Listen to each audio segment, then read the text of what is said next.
you today? I'm fantastic, thank you. How you doing?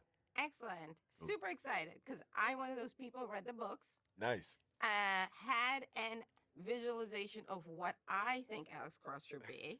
And I feel like you are finally hired somebody that fits what Oh, most of thank us you. that read the books envision. Talk about that because that is tough when you have a whole community of people that love books and they say they're going to Yeah, be they be make like, a ah, TV nah, show, yeah, and especially like not no shade against the movies, but then people, people going to be like, but on page 4 he yeah, didn't do yeah. all of that. But talk about how do you prepare for a character that is so loved Mm. by book talk, and now you have to step in and bring not only the writer's version but also a little bit of what is the expectation. How do you approach it? Do you just say chuck it, I'm gonna do me, or Oh yeah, absolutely. I think as artists, we always have to live in our own sort of reclusive bubble when it comes to what motivates our intentions, because we have to give the audience us, right? So I'm aware of certain things, but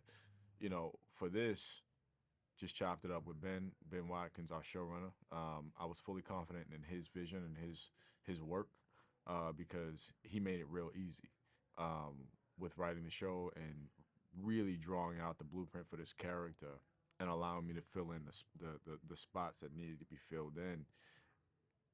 It was just kind of effortless as far as like finding myself in it. And every character I approached with the same decorum. It comes down to the honesty. What is the honest intent of this person? What do they want?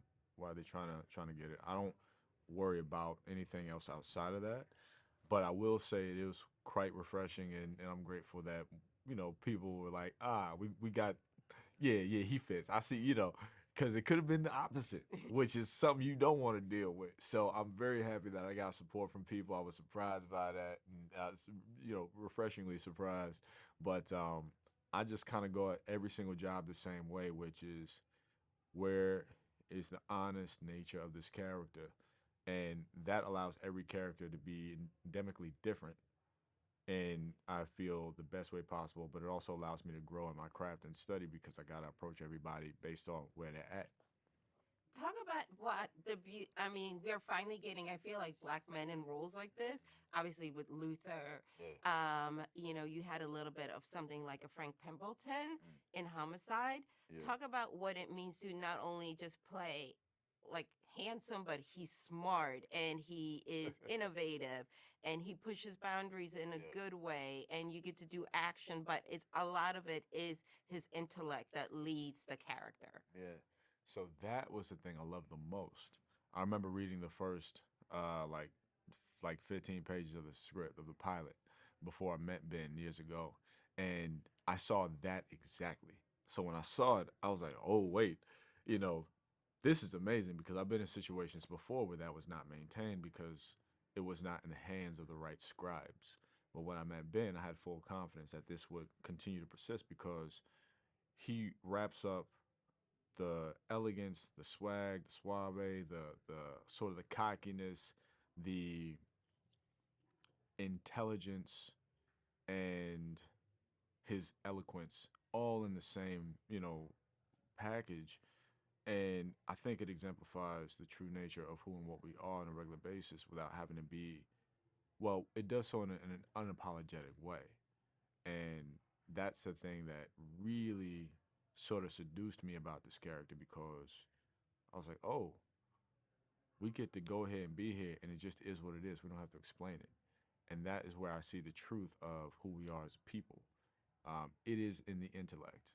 It's something that vexes me all the time when people are surprised about how intelligent we are. And I'm like, we've been doing this forever.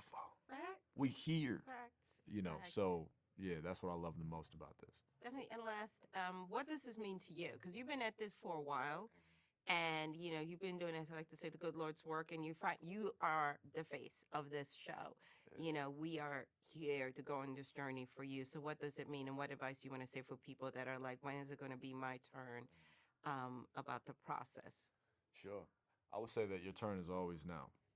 People have told me for so long, oh man, you're gonna be next. I'm like, I'm not next, I'm now. Every step you take is towards the bigger picture that you're working towards, but you have to prepare for it because sometimes you can get that opportunity and ruin it because you're not prepared to handle it, manage it, or maintain it. So don't think about trying to get to that end journey because there is no end.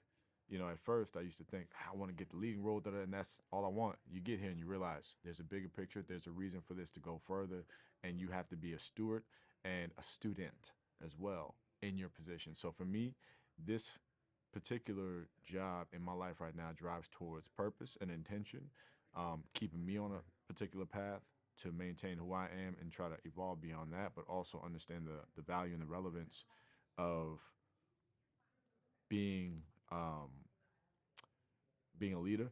It teaches leadership, and you got to step up to the plate. So I get to learn leadership from the guys around me. You know, Ben Watkins and his old crew, and then I get to execute that on a daily with my team. And you know, we'll see what happens with the show, but it's given me a great experience in really exploring what my potential purpose is right now in life. Absolutely. Congratulations. You deserve it. Thank you. And looking forward to seeing what you bring to the character. I Thank you. appreciate that. Thank you so much. Thank you.